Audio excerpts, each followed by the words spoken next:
ओम शांति। आज 12 सितंबर 2023 बाबा की मधुर महावाक्य है। प्रातः मुरली। ओम शांति। बाप दादा मधुबन। बोले बाबा, मीठे बच्चे, तुम्हें 100% सर्व गुणों में संपन्न बनना है। दिल दर्पण में देखना है कि हम कहाँ तक पावन बने हैं। प्रश्न, तुम बच्चे कौन सा उत्सव रोज मनाते हो और मनुष्य कौन सा उत्सव मनाते हैं? उत्तर, तुम देवी धर्म की स्थापना का अर्थात भारत को स्वर्ग बनाने का उत्सव रोज मनाते हो। रोज तुम्हें मनुष्य को देवता बनाने की सैंपलिंग लगानी है। वे मनुष्य तो जंगल के कांटों की सैंपलिंग लगाते और नाम देते हैं वन उत्सव। तुम कांटों से फूल बनाने का उत्सव रोज मनाते हो। तुम्हारे जैसा उत्सव और कोई मना नहीं सकता। गीत। मुखड़ा देख ले प्राणी। ओम शांति। यह किसने कहा? यहाँ तो है ही बाप और बच्चों का सम्मुख मिलन। बच्चों को अब दिव्य चक्षु ज्ञान का तीसरा नेत्र मिला है देखने के लिए, क्योंकि पतित अथवा पाप आत्माएं तो सब थे। पतितों को पावन बनाने के लिए बाप श्रीमत देते हैं। यह श्रीमत देने वाला कौन है, उनको भी समझाना चाहिए। वही बोलते हैं आत्माओं को। आत्मा जानती है मैंने इस शरीर से अच्छे कर्म किए हैं या बुरे कर्म किए हैं। बाबा तुम बच्चों को समझ देते हैं। यह तो जरूर है सब पतित थे। अभी तुम देखो हम कहाँ तक पावन बने हैं और देवी गुण धारण किए हैं। देवी गुण धारण कराने वाला है सर्व गुणों का सागर बाप।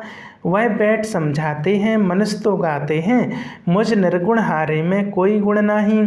खुद कहते हैं हमारे में गुण नहीं है। अब तुम बच्चों को फिर 100% सर्वगुण संपन्न बनना है। कहते हैं अपने दिल दर्पण में देखो। जब सर्वगुण संपन्न बनेंगे तभी तुम श्री लक्ष्मी व श्री नारायण को वर सकेंगे। पहले पहले तो बाप का परिचय देना चाहिए, ऐसा जो बेहद का बाप है, जिसके लिए गाते हैं तुम माता पिता। उस परम पिता की बड़ी महिमा है। कहते हैं शिवाय नमः। अब वह तो स्वर्ग का रचयिता है।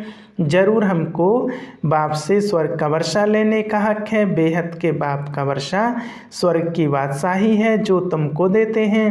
भारत को स्वर्ग की बादशाही थी, अभी नहीं है, जरूर बाप से ही मिली थी। भारत ही सचखंड बनता है। सच शिव बाबा का यह जन्म स्थान है, यह कोई नहीं जानते। शिवरात्रि गाई जाती है, वह कौन सी? श्री कृष्ण की भी रात्रि, शिव की भी रात्रि दिखाते हैं। श्री कृष्ण का तो माँ के गर्भ से जन्म हुआ है। शिव बाबा के लिए जन्माष्टमी तो वास्तव में नहीं कहेंगे। शिव बाबा आते ही तब हैं जब ब्रह्मा की रात होती है। रात के बाद दिन अर्थात कलयुग का अंत और सतयुग की आदि होती है। इसको कहा जाता है घोर अंधियारी रात। यह बेहद की बात हो गई। हद की बात तो होती ही है, परंतु कलयुग अंत को घोर अंधियारा कहा जाता है। ज्ञान अंजन सद्गुरु दिया, सद्गुरु ज्ञान सूर्य बाप को कहा जाता है। पहले पहले तो बाप और वर्षे का परिचय देना है। समझो कोई बादशाह को बच्चा नहीं है, किसी गरीब के बच्चे को गोद में लेता है तो बच्चा दिल में जानता है ना कि मैं गरीब था, अब मैं बादशाह का बच्चा हूँ। तुम भी जानते हो हम रावण का बनने से बहुत गरीब कंगाल बन गए थे। अभी हम बेहद के बाप के बने हैं, उनसे हमें स्वर्ग का वर्षा मिलता है। यह अच्छी तरह परिचय देना है और फिर लिखा कर लेना है। हमको बेहद बाप से बेहद का वर्षा मिलता है। यह ज्ञान और कोई दे नहीं सकता। सन्यासी तो घर बार छोड़ जाते हैं, वह फिर माँ बाप चाचा मामा आदि कहलाने से निकल गए खल्लास। यहाँ तो गृहस्थ धर्म की बात है, वह गृहस्थ धर्म का त्याग करते हैं। तुम बच्चों को बाप समझाते हैं तुम सो देवी देवता धर्म गृहस्थ धर्म में थे, सर्वगुण संपन्न संपूर्ण निर्विकारी थे और तुम स्वर्ग के मालिक भी थे। फिर पूज्य से तुम पुजारी बन अपनी पूजा भी करते हो। जब तुम पूज्य सो देवी देवता हो तो तुमको वहाँ पूजा करने की दरकार नहीं। वैसे ही भारत देवी देवताओं का पूज्य कुल था, अभी पूज्य से पुजारी बने हो। फिर तुम बच्चों को पुजारी से पूज्य देवी देवता बनना है। इसलिए ही गाया जाता है आपे ही पूज्य आपे ही पुजारी। बाप पूज्य और पुजारी नहीं बनते, बाप तो सदा पूज्य है ही। भक्ति मार्ग में ब्राह्मण लोग मंदिर में शिवलिंग रखते हैं, फिर बाप की पेट पूजा करते हैं। हम उनके बच्चे हैं। हे परमपिता परमात्मा ऐसे कहेंगे ना। वह तो है निराकार, आत्मा भी है निराकार। शिव के पास जाते हैं तो कहते हैं परमपिता परमात्मा निराकार शिव। यह आत्मा ने कहा इन आर्गन्स द्वारा। अभी तुम बच्चे यह भी जान गए हो कि जो अच्छे कर्तव्य करके जाते हैं तो उन्हों की महिमा की जाती है। अभी तुम माता पिता उस निराकार को ही कहते हो।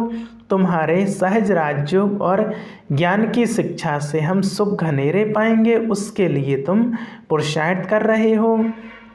कितनी सहज बात है। तुम प्रजापिता ब्रह्मा के बच्चे बीके प्रैक्टिकल में हो, सम्मुख बैठे हो। शिव बाबा और ब्रह्मा बाबा दोनों के सम्मुख हो। शिव बाबा को अपना शरीर तो है नहीं, तुम जानते हो। शिव बाबा इनके मुख द्वारा राजयोग सिखला रहे हैं। श्री कृष्ण तो छोटा बच्चा है, वह कैसे कहेगा कि देह सहित देह के सभी संबंधों को भूलो, अपने को आत्मा समझो। यह श्री कृष्ण तो कह ना सके, यह तो बाप ही कह सकते हैं। तो यह बड़ी भूल हुई ना। लक्ष्मी नारायण से लेकर यथा राजा रानी तथा प्रजा, उन सबको तो सुख मिला हुआ था। वही अब 84 जन्म ले तमो प्रधान बने हैं।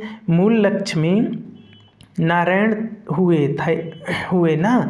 यथा राजा रानी तथा प्रजा, अभी फिर तुम आकर शूद्र से ब्राह्मण बने हो। यह तुम्हारा लीप जन्म है। लीप कहा जाता है धर्माऊ को, तुम जानते हो। हमारा यह ईश्वरीय जन्म है। दिन प्रतिदिन बाबा नई नई पॉइंट समझाते रहते हैं। जहाँ तक जीना है अंत तक तुमको पढ़ना है। पॉइंट निकलती रहेंगी, ऐड होती रहे। ज्ञान यज्ञ भी अंत तक चलना है। रुद्र यज्ञ रचते हैं, मिट्टी के सालिग्राम बनाकर उनकी बैठ पूजा करते हैं। आत्मा की पूजा होती है। तुम जीव आत्माओं ने ही भारत को सरताज बनाया है, तो आत्माओं की पूजा करते हैं। परमपिता परमात्मा बाप के साथ तुम भी सर्विस कर रहे हो, तो शिवलिंग के साथ सालिग्राम भी बनाते हैं। तो मुख्य पहले बाप का परिचय देना है। शिव बाबा ने जन्म लिया, परंतु माता के गर्भ से थोड़ी ही जन्म लेते हैं। वह तो है ही निराकार। जैसे कोई शरीर थोड़ी छोड़ देता है, जैसे फिर उनकी आत्मा को बुलाते हैं श्राद्ध खाने के लिए, तो आत्मा को खिलाते हैं ना। आत्मा ही स्वाद लेती है, कड़वा मीठा दुख सुख यह आत्मा को भासता है। आत्मा में ही संस्कार हैं। आत्मा को सुख व दुख तब भासता है जबकि शरीर है। बाबा ने समझाया है सजा कैसे मिलती है। सूक्ष्म शरीर भी नहीं, स्थूल शरीर धारण कराए सजा देते हैं। गर्भ जेल में सजा खाते हैं, त्राही त्राही करते हैं। बस मुझसे बाहर निकालो। गर्भ महल का भी मिसाल दिया हुआ है, बाहर निकालने नहीं चाहते थे। यह दृष्टांत है। सतयुग में गर्भ भी महल बन जाता है, वहाँ कोई पाप होता नहीं। अभी तुम जानते हो पतित कैसे हुए हैं। नाम ही है अजामिल। जैसे पतित बहुत पाप करते हैं, पावन माना निर्विकारी। मूल बात ही विकार की है, इसलिए पावन बनने के लिए सन्यासी घर बार छोड़ देते हैं, तो उनको महात्मा कहते हैं। मनुष्य सब पतित हैं, इसलिए गाते रहते हैं पतित पावन सीताराम, रघुपति राघव, राजा राम। अब राजा राम तो शिव बाबा को नहीं कहेंगे, राम परमपिता परमात्मा को कहा जाता है। राजा राम नहीं, मैं तो राजा महाराजा बनता नहीं हूँ। श्री लक्ष्मी नारायण महाराजा तुम बनते हो, हम नहीं। मैं तो निराकार पुनर्जन्म रहित हूँ। शरीरधारी जो हैं वह सब पुनर्जन्म लेते रहते हैं। बाप कहते हैं मैं हूँ निराकार, मुझे भी प्रकृति का आधार लेना पड़ता है। मैं गर्भ में प्रवेश नहीं करता हूँ, मैं इनमें प्रवेश करता हूँ। यह अपने जन्मों को नहीं जानते हैं। बाप बैठ समझाते हैं तुम सो देवी देवता थे, फिर शूद्र बने, अभी तुम सो ब्राह्मण बने हो। मैं तुमको समझाता हूँ, तुम अपने जन्मों को नहीं जानते। जो ब्राह्मण बनेंगे वही आकर समझेंगे। बाप कहते हैं इस प्रकार तुमने 84 जन्म पूरे किए। कहा जाता है 21 पीढ़ी का वर्षा। बेहद का बाप बेहद सुख का वर्षा देंगे ना। लौकिक बाप से तो कल्प कल्प का सुख मिलता है। अमरलोक में आदि मध्य अंत सुख है, यहाँ आदि मध्य अंत दुख है। तुम पार्वतियों को अमरनाथ से बाबा अमर कथा सुनाते हैं, सत्यनारायण की कथा भी वह सुनाते हैं। ज्ञान का तीसरा नेत्र देने की कथा है। भारतवासी सदा सुखी थे, बहुत पवित्र थे। पवित्रता हेल्थ वेल्थ थी, कभी कोई बीमार नहीं पड़ते थे। नाम ही है स्वर्ग। भारत प्राचीन स्वर्ग था और कोई धर्म खंड आदि वहाँ नहीं थे। झाड़ का थुर तो हो गया ना। थुर में कौन रहते हैं? बरोबर देवी देवताओं के चित्र हैं। वह था फाउंडेशन, परंतु अपने को देवी देवता धर्म वाले कहलाते नहीं। अभी उन्हों की राजधानी स्थापन हो रही है। तुम सतयुग का राधे कृष्ण का जोड़ा बन सकते हो। आओ तो हम आपको समझाएं। तुम सच सच स्वर्ग का प्रिंस कैसे बन सकते हो? इस समय तो सब पतित हैं, कोई भी युक्ति से लिख सकते हो। कहते हैं सब धर्म मिलकर एक हो जाएं, परंतु यह कैसे हो सकता है? एक धर्म तो सतयुग में ही था। एक मत एक भाषा थी, ताली नहीं बजती थी, विश्व के मालिक थे और कोई धर्म नहीं था। वह कैसे बने? फिर और धर्म कैसे आए? यह कोई भी बुद्धि नहीं चलाते हैं। जब बिल्कुल ही पतित बन जाते हैं तब ही पतित पावन बाप आते हैं और धर्मों की पावन आत्माएं ऊपर से आती हैं। पहले धर्म स्थापक खुद आते हैं, फिर अपने पिछाड़ी औरों को बुलाते हैं। आओ, उनको तो सतो रजो तमो में आना है। जो भी आते हैं सबको सतो रजो से फिर तमो बनना ही है। परंतु अभी तुम पतित से पावन बनते हो। सब बुलाते हैं, गॉडफादर आओ, आकर के हमको हेवन में ले जाओ। वह हेवन कोई मुक्ति को, कोई जीवन मुक्ति को समझते हैं। तुम समझते हो हेवन जीवन मुक्ति को कहा जाता है। तुम्हारा सैंपलिंग लग रहा है, वह फिर जंगल के कांटों का सैंपलिंग लगा रहे हैं। रात दिन का फर्क है। उनका भी उत्सव मनाते हैं, वनोत्सव। झाड़ उगाने के लिए उत्सव मनाते हैं। तुम देवी धर्म स्थापना का अर्थात भारत को स्वर्ग बनाने का रोज उत्सव मनाते हो। रोज मनुष्य देवता बनाने का पुरुषार्थ करते हो।